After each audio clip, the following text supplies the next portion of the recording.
In this guide, I'm going to show you guys how to boost Reels here to Facebook. Let's get started. First, make sure your Instagram account is connected to Facebook. To check that, navigate to Settings page, go to Account Center, then head over to the option Manage Accounts. From here, you can add the Facebook account. After you do that, you will be good to go. Now, before posting your Instagram Reel, tap Share on Facebook. You will then be prompted with the option to boost your reel to more people. Select Boost Reel.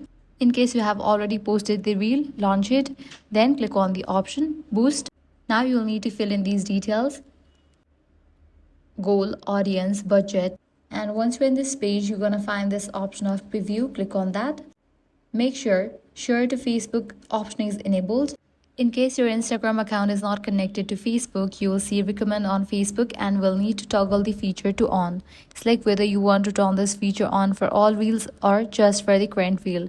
Next, share your reel. You will then be prompted with the option to boost your reel to more people. Select Boost Reel. So that's it. This is how you can easily boost reels here to Facebook. If this guide helped you out, do not forget to like, share and subscribe.